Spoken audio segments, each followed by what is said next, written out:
የአሜሪካው ፕሬዚደንት ዶናልድ ትራምፕ ቴህራን የዶሃውን ጉባኤ በተማጽኖ መጠየቋን ሲገልጡ ቴህራን በበኩሏ ስሙን ለሰው አወረሰውን በየትኛው መንገድ ከአሜሪካ ጋር የቀጥታ ድርድር አልጠየቅኩም ስትል የትራምፕን መግለጫ ውድቅ አድርገዋለች። በዚያም የተነሳ የዶሃው ስብሰባ የመረጃ መጣረስ ወጀብ ወርዶበታል ነው የሚባለው ያልተጣራ ወሬ መሆኑን ልብ ይሏል። የኢራኑ ፕሬዚደንት ማስዑድ ፔዜሽኪያን በበኩላቸው በኳታር የተያዘውና $6 ቢሊዮን የኢራን ሀብት መለቀቅ አለበት ብለዋል።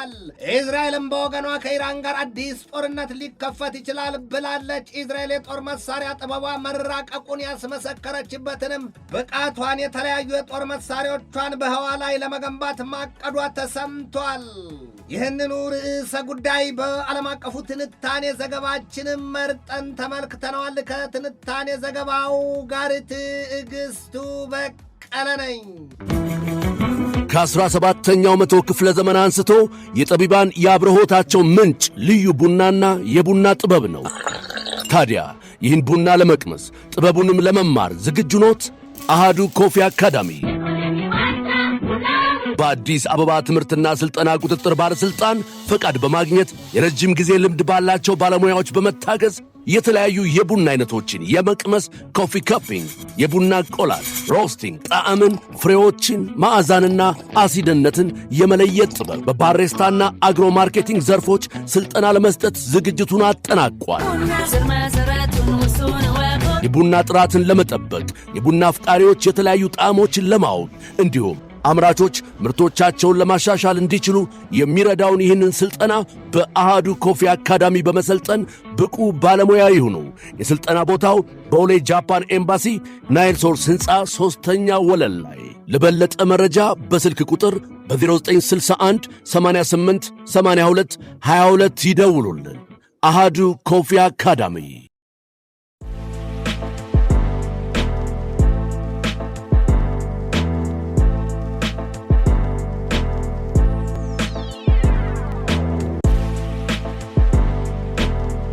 የቀና ሲታጣ ይመለመላል ጎባጣ ይሏል። ከአሜሪካ ጋር ያላት መተማመን የመሸርሸሩ ነገር ያሳሰባት የምትመስለው አይሁዳዊቷ ሀገር እስራኤል ባለፈው ሳምንት ፖለቲከኞቿ የአሜሪካው ፕሬዚደንት ዶናልድ ትራምፕ ከኢራን ጋር የመግባቢያ ስምምነት ጉዳይ ሲያወሩና ሲያስወሩ ወዲያም ጠቅላይ ሚኒስትሯን ቤንያሚን ኔታንያሁን ጸያፍ ስድባቸውንም ሳይቀር ያወረዱባቸውና ክሬዚ ያሏቸውም ሳይዘነጋ እስራኤላውያኑ ፖለቲከኞች ከእንግዲህ ለጦር መሳሪያ ቢሉ ለወታደራዊ ድጋፍ የወዳጃችንን ሀገር አሜሪካን ጃን ጸናን ፊታናይም ራሳችንን ችለን የጦር መሳሪያ እናመርታለን ሲሉ ለራሳቸው ቃል መግባታቸው አይዘነጋም። ራሱን የማይችል አንገት የለም አልያም ላም ቀንዱ አይከብዳትም። ምን ሆኖባት እስራኤል ዛሬ ላይ ለዓለም አዲስ ዜና አስነግራለች። በመከላከያ ሚኒስትሯ እስራኤል ካትዝ አንደበት ነው ያስነገረችው። እስራኤል aims to build space based laser weapons ነው ያለችው። እኒያ ሌሰር የሚሏቸው የጦር መሳሪያ አይነቶቹ ከህዋ ላይ ሆነው ሲተኩሷቸው ሊከላከሏቸው ቀርቶ ሊያስቧቸውም ይቸግራል የሚባለው። ከዚያም ውጭ ያሉ የእስራኤሉ የመከላከያ ሚኒስትር እስራኤል ካትዝ ከዚያም ውጭ እስራኤል ከኢራን ጋር በአዲስ ስሌት ወደ ጦርነት ለመግባት ተሰናድታለች ነው ያሉ። የመከላከያ ሚኒስትሩ በዚያ የህዋ ላይ መርዘኛና መዘዘኛ የጦር መሳሪያ ግንባታ የሀገራቸውን እቅድ ማብራሪያ ቶሎ አልገቱትምና እንዲህም አሉ። እስከዚህ ዘመን ከቶም እስከዚህ ቀን በዓለም ላይ የትኛውም ሀገር የሌለውንና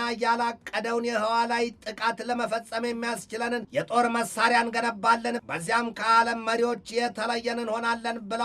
ካትዝ ሲቀጥሉም ሀገራቸው በመከላከያና በማጥቂያ መሳሪያዎች ዘርፍ በዓለም ላይ በመሪነት ካሉ 3 ባለግዙፍ የጦር ኃይል ሀገራት መካከል አንዷ ትሆናለች ሲሉ አብራርተዋል።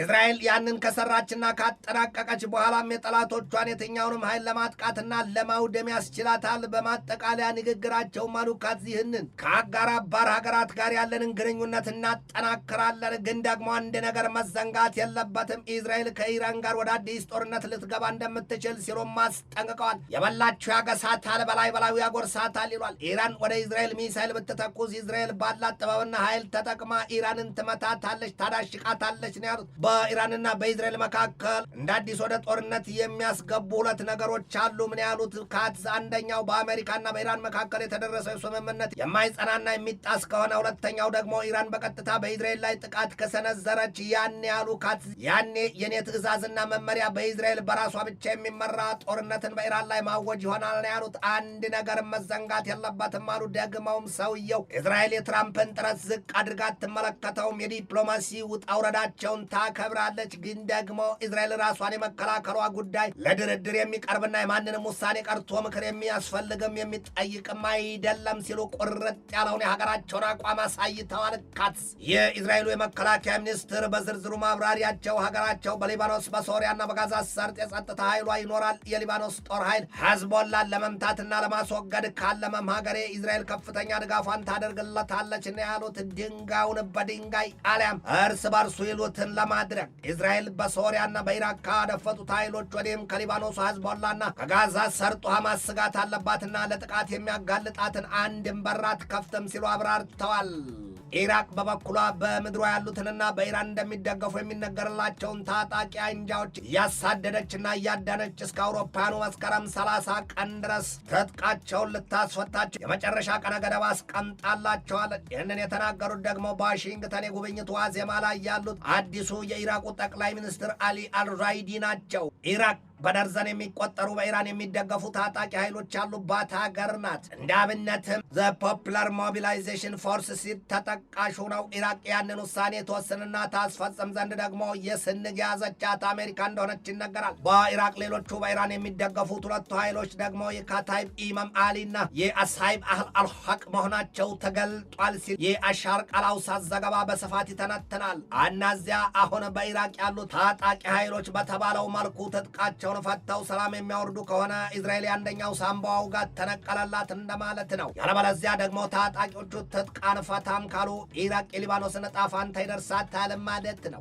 አሁን ኢራንስ ብትሆን በኢራቅ ትደግፋቸዋለች የሚባላቸው ታጣቂ አንጃዎች አሜን ብለው ትጥቃቸውን ያስረክቡ ዘንድ ትፈቅድ ይሆን የተባለውን ጊዜ መጠበቅ ነው። በአውሮፓኑ መስከረም 30 መሆኑን ልብ ይሏል። ኢራን በበኩሏ በሰፊው ከትናንትና ጀምሮ ሲወራ የነበረውንና ከአሜሪካን ጋር የታቀደውን የኳታር ዶሃውን ድርድር በዚህ ሳምንት አይታሰብም ነው ያለችው ሲል የአናዶሉ ዘገባ ይተነትናል።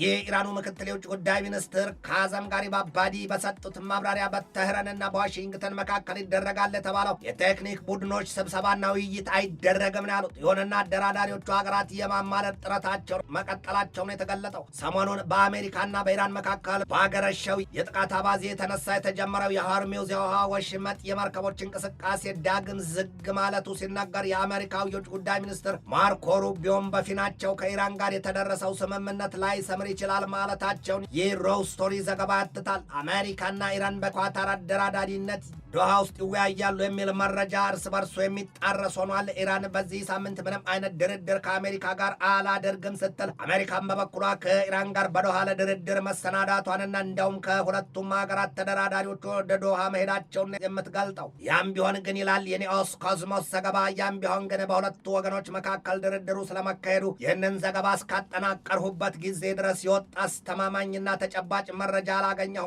የአሜሪካው ፕሬዚደንት ዶናልድ ትራምፕ አማቻቸውን ጃሬድ ኩሽነርና ልዩ መልእክተኛቸውን ስቲቭ ዊትኮፍን ወደ ዶሃ ልከዋቸዋል። የኢራኑ የውጭ ጉዳይ ሚኒስትር አፈቀላጤ ኢስማኤል ባጋሄ በሰጡት ማብራሪያ ደግሞ ኢራንም የቴክኒካል ቡድኗን ወደ ኳታር መላኳን ሲገልጡ፣ የኢራን ቡድን ግን ከአሜሪካ ልዑካን ቡድን ጋር ተገናኝቶ እንደማይወያይም ነው ያስታወቁት። ባለፈው ሰኔ 17 የአውሮፓኑ ቀን ተደርሶ የነበረውና በሆርሙዝ የውሃ መተላለፊያ ወሽመጥ የነዳጅ ጫኝ መርከቦችን ዝውውር የፈቀደው ስምምነት በኢራን በኩል ከመርከቦች ታስከፍል የነበረውን ክፍያ አሳጥቷታልና ኢራን ልቧ ማፈንገጡ ይነገራል። በአሜሪካ ወገንም ቢሆን ፕሬዚደንቱ በቀጣይ ህዳር ወር የኮንግሬሱ ምርጫ ቀርቦባቸዋልና በሐሳብና በጥርጣሬ ናላቸው መዞሩን ዘልቀውና ጠልቀው የሚያሳዩባቸው ብዙዎች ናቸው። ኢራን በሆርሙዝ የውሃ ወሽመጥ መተላለፊያ ፈንጂ ተቀብሯል በሚል የዓለም አቀፉ ህብረተሰብ ፈንጂ አጸዳለሁ ሲል የያዘውን አቋም ፈጽሞ መቃወሟም ነው የተሰማው። ያንን እቅድ ያቀረቡት ደግሞ የፈረንሳው ፕሬዚደንት ኢማኑኤል ማክሮን ናቸው ሲሉ የኢራኑ ምክትል የውጭ ጉዳይ ሚኒስትር ካዘም ጋሪባባዲ አስታውቀዋል። ቤተሰሪ በኋላ ነው የሚመጣው ይሏል። አሊያም ያርጋጃና ጓጅሉትን ያስታውሷል። ኢራን ትላቸዋለች የፈረንሳውን ፕሬዚደንት ኢማኑኤል ማክሮንን፣ ይቅርቦት ወዳጃችን፣ ይህንን ነገር የማወሳሰብ ስሌትና ቀመር ቁማር ሆኖ ያስበላውታልና ይቅርቦት ስትል ደጋግማ መክራቸዋለች፣ አስጠንቅቃቸዋለችም።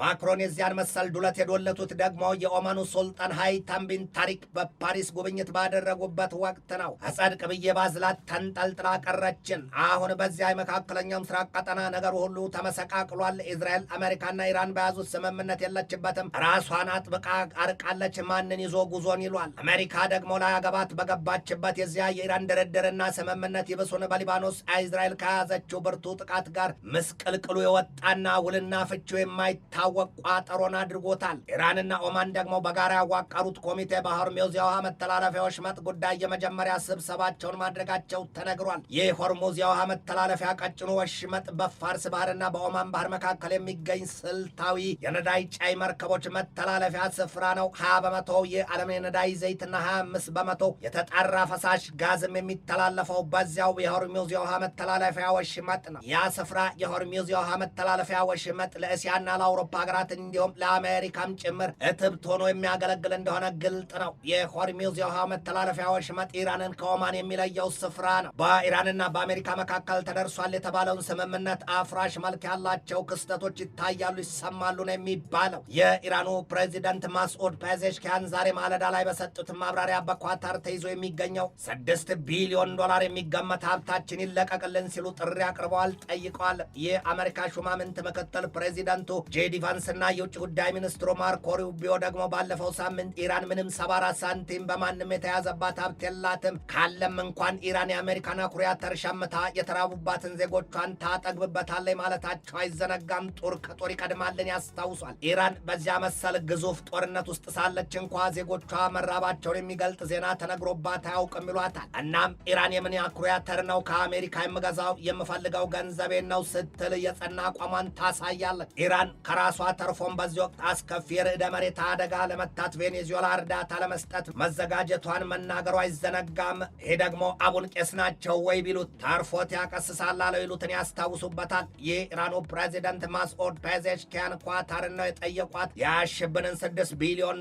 የሚያወጣ ሀብት ዛሬውኑ ልቀቂልን ያሏት። ኢራን በኳታር ማጀት ተይዞ ያለ ከ12 ቢሊዮን በላይ ግምት ያለው ሀብት እንዳላት ይነገራል። አሜሪካ ግን ያንን የኢራንን ሀብት ከኳታርም እጅ መንትፋ ቢሆን ልታስቀረው አስባለች ይሏታል። ይሄ ሁሉ መስቀልቅልና ውላልባ ቋጠሮ ባለበት እንዴትና በምን የአሜሪካና የኢራን ድርድር ሰልቶ ውጤት ይመዘገብበት ይሆን? ገሚሱ ህልም ነው ይለዋል፣ ከፊሉ ደግሞ ቅዠት። ዛሬ በወጣ መረጃ ግን ተስፋ ቀለብ ነውና የነዳጅ ዘይት ዋጋ መቀነሱ ተሰምቷል። በበርሜል $72 ገብቷል ነው የተባለው። ምን ያህል ግን አስተማማኝ መሆኑ አልተገለጠም። በኢራንና በአሜሪካ መካከል የሚባለው ድርድር የማይሰራና ውጤቱ የማያምር ከሆነ የነዳጅ ዘይት ዋጋ ይጨምራል። በሌላም መገለጫው ጦርነቱ ዳግም ያገረሻል። የሆርሙዝ የውሃ መተላለፊያ ወሽመጥም ከናካቴው ይዘጋል ማለት ነው። ኢራን የዚያን የሆርሙዝን የውሃ ወሽመጥ ልትቆጣጠረው ትችላለች የሚለው ነገር የባህረ ሰላጤውን ሀገራት ክፉኛ አሳስቧቸዋል ነው የተባለው። ኢራን ወሽመጡን ተቆጣጠረች ማለት ሌላም ሳይሆን ከእያንዳንዱ መርከብ $2 ሚሊዮን ትቀርጣለች። ያለበለዚያ ግን ኢራን የሆርሙዝን የውሃ መተላለፊያ ወሽመጥ በነጻ አትፈቅድም። የተለየና ከባድ የጦር መሳሪያ አድርጋ ትጠቀምበታለችም ነው የሚባለው። ኢራን ከአሜሪካና ከእስራኤል በታወጀባት ወዲያ የኒውክለር ጦር መሳሪያ የመያዝ መሻቷ ያመጣባት አበሳ ባስከተለባት መዘዝ የመንፈሳዊ መሪዋን አያቶላ አሊ ሰይድ ካሚኔና ከፍተኛ የፖለቲካና የጦር መሪዎቿን አሳጥቷታል። ታዲያም ኢራን እኛን ባለነጭና ረዥም አሪዝ ያላቸውን ታላቁን የመንፈሳዊ መሪዋን አያቶላውን ለመቅበር የቆረጠችው ቀን ሐምሌ 9 ተቃርቧልና የኢራኑ የውጭ ጉዳይ ሚኒስትር ሰይድ አባስ አራግቺም ወደዚያው መሄዳቸውን የተሰማው።